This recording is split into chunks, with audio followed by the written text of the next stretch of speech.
Breaking news now at St. Louis City Hall. The Board of Aldermen have spent the morning debating the bill that allocates $250 million of RAM settlement money, but the session was suddenly adjourned. Here's what city aldermen are debating. The Transform STL Act would give more than $70 million to revitalize downtown. $130 million would go to North and Southwest city neighborhoods.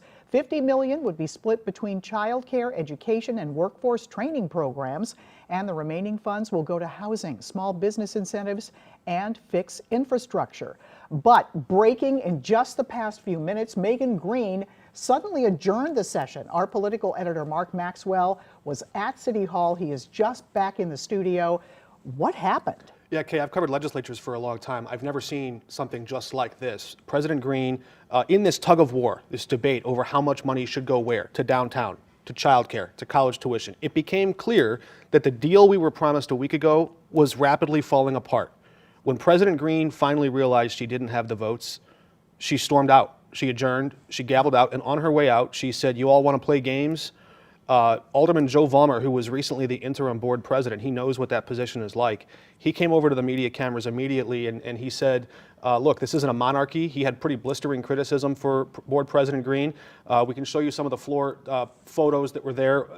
Basically, this is a big split over how much money should go to downtown. You see the people up in the gallery supporting childcare. They leave today disappointed. They were hoping to see some kind of an agreement. There was a backup plan to rush $40 million of this $294 million pot through just to fund emergency water infrastructure now. The thought being, if President Trump is going to freeze federal funds, we want to make sure we're circumspect and careful in how we spend this money in the city. Maybe hold the rest of it back until after the election or later and get that water money out the door now. That's when President Green said, nope, I'm leaving. So even getting to this point to have the plan to present to the Board of Aldermen was difficult. Why did it fall apart? Well, really, I mean, there's an election season, there's a mayor's race, there's a lot of political pressure, and President Green has from the start said this is going to be an open public process. She wanted all this public input.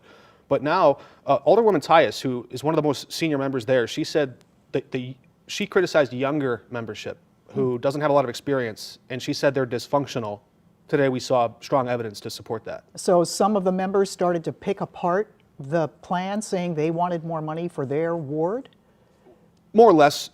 Downtown has said, the business community in Greater St. Louis Inc. has said if you put up to $100 million in downtown, their original proposal, they would add $200 million on top.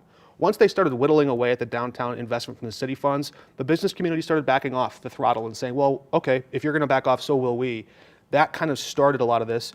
Early childhood education wanted to have not just $30 million, but $34 million. When President Green started adding these amendments to change the funding structure, all of a sudden, the protests from the members, the board had an uprising against the president. What happens next? Well, she said they're going to gavel back in on Tuesday, so it's anyone's guess. But right now, at least moments ago when I was still on the floor, there were members of the board sitting on the floor waiting to see, can we still gavel back in? They were protesting her decision to gavel out. They didn't think she had the power to do it, but I think the speaker and the gavel controls the schedule. Sounds like an unprecedented morning at the Board of Aldermen. Dysfunction is the word of the day. All right, thank you, Mark Maxwell. We'll have much more coming up on 5 on Your Side at 4, 5, and 6.